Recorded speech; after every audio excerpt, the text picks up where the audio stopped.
Big night coming up on Saturday night, September 19 at Daltone House at Darling Harbour. We will have the Horse of the Year Awards. It's a big night for harness racing New South Wales. Amanda Rando's joining me. We're just going to have a look at some of the different categories where awards will be handed out, and we'll see if we can find a few winners for you.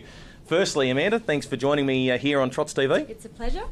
We're going to have a look at the 2-year-old filly Pacer of the Year, and there are quite a number of nominations here. We've got a Better Rose, Hot Shot Woman, Pixie's Parlour, Soho Madeline and 3 Squared. It's a category where there's not really a standout. Yeah, there isn't. It's very, very open. You've got some fillies that have won the big races, and you've got the other fillies that have performed really well in the big races, so it does make it a bit of a tricky one. Pixie's Parlour, of course, won the Gold Tiara at Bathurst. She was very impressive. She broke the hoodoo that Steve Turnbull had. But then she just seemed to go off the ball towards the end of the season, and I'm just wondering whether that's going to come against her at the end. Yeah, that's correct. And then you've got other horses like Hot Shot Woman, who has only won 2 races for the season, but has performed well at those bigger races as well. Hasn't Daniel Nego done a really good job? A very young trainer. He came in, took over from Rob Sherry. He's got some big results under his belt already, and he's only a young guy. Yeah, no, it is fantastic to see.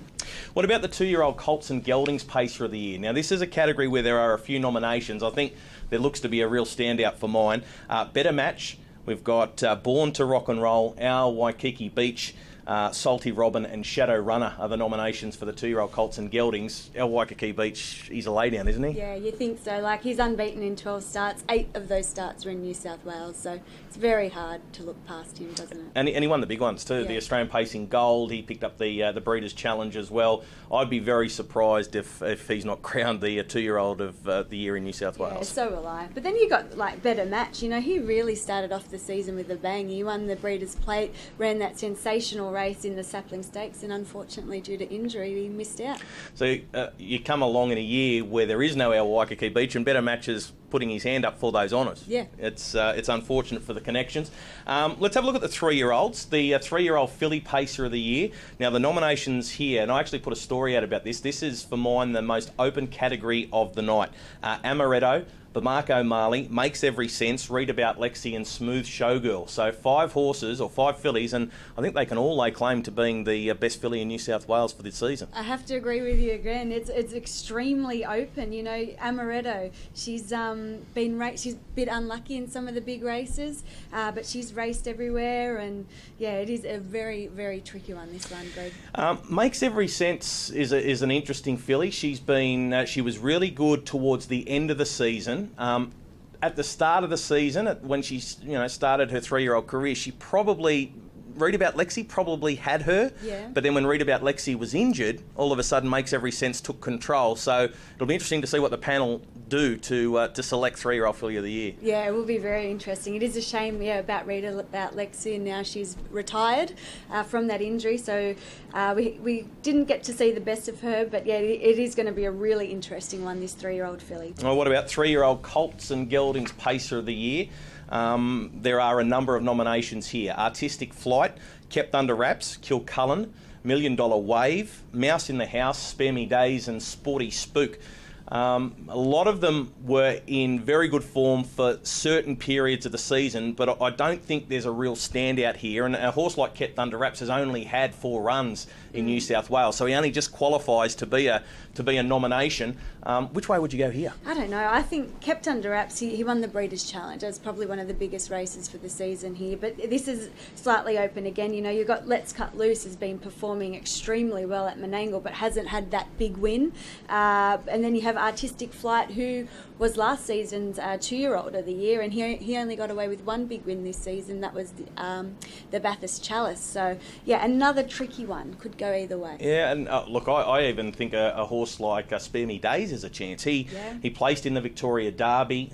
He won the Canberra Cup against the older horses. Now, in saying that, when it came down to the Breeders' Challenge, he didn't get through, and that probably comes against him a little bit. But that's a really tough category, the 3-year-old Colts and Geldings.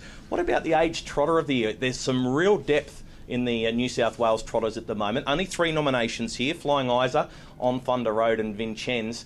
I must say, On Thunder Road, he's been a revelation in New South Wales. Now, he started the season as a low-graded trotter, but for a former pacer to turn trotter and go to that next level. I think he's a pretty special horse. Yeah, well, he won the Bulleye Cup, and then he went down to Victoria and won their Winter Cup down there. And yeah, I agree with you. He's a special horse too when he trots and behaves. So Flying Isa, though, has been, well, the best performed trotter, I think, racing against the best horses when he does go to the races. Yeah, I agree with you. You know, he won the Franco-Australian up here at Menangle, went down to Melton, won the trotting championship down there. He's got a really fast time next to his name as well, so he's probably the standout. But then you have Vincennes, who's earned over $100,000 this season as well. Yeah, very hard to split those three. That'll be a well-contested category. And finally, the last award we'll talk about, and of course there's plenty of other awards to go on the night, but the Aged Pacer of the Year. Now, Bowtide would be a short price favourite, but the nominations, Ava Nova, Bowtide, Bling It On, For a Reason, Let Us Rock Them, Montefieth, Smolder, and Suave Stewie Lombo. Do you go with Bowtide, your favourite? I think I will. You know, he won the Inter Dominion, great second in the Miracle Mile, second in the Len Smith Mile. He was there. He went well. I like him. Yeah, I tend to agree. I think that Inter Dominion win seems to count for a lot in these categories, and I think he'll be the horse to beat in the Age Pacer of the Year. Does that mean that he wins New South Wales Horse of the Year again? I think so. Yeah, my opinion. I tend to agree. Well, yeah. All of the awards, they'll be announced on September 19, the Saturday night. It'll be a great night. Hope to see you there. You're going? Yes, I'll be there. All right. Be there with bells on. We'll catch you there on the night at Daltone House.